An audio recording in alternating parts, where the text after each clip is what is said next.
আসসালামু আলাইকুম। অবশেষে বাংলাদেশের নির্বাচন শেষ হলো এবং ইউনূস অধ্যায় শেষ হলো। আমি ইউনূস সাহেবকে অনেক মিস করব। এই বাংলাদেশে তার যে অবদান ছিল, আমাদের বিপদের সময়, আমাদের ক্রান্তিকালীন সময় ডক্টর ইউনূস যেভাবে আমাদের পাশে এসে দাঁড়াচ্ছে, সর্বপ্রথম আমি তাকে ধন্যবাদ জানাই যে আমাদের এই একটা দেশে, যেই দেশে মানুষ এখন পর্যন্ত তার ভালো বুঝে না, সেই দেশে এসে দাঁড়িয়েছে। এজন্য ডক্টর ইউনূস সাহেবকে আমার আন্তরিকভাবে শ্রদ্ধা, তার প্রতি আমাদের অনেক কৃতজ্ঞ প্রকাশ করছি।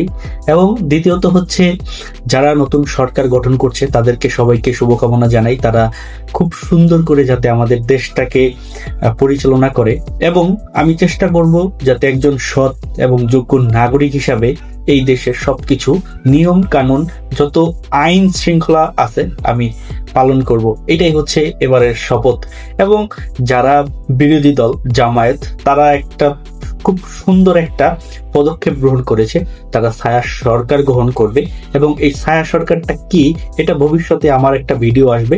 তো আশা করি সবাই ভিডিওটা দেখবেন, এবং যারা যারা আমাকে দেখছেন অবশ্যই আমার চ্যানেলটাকে সাবস্ক্রাইব করে রাখবেন, যাতে করে আরো সুন্দর সুন্দর ভিডিও আপনাদেরকে দিতে পারি। ধন্যবাদ আপনাদেরকে।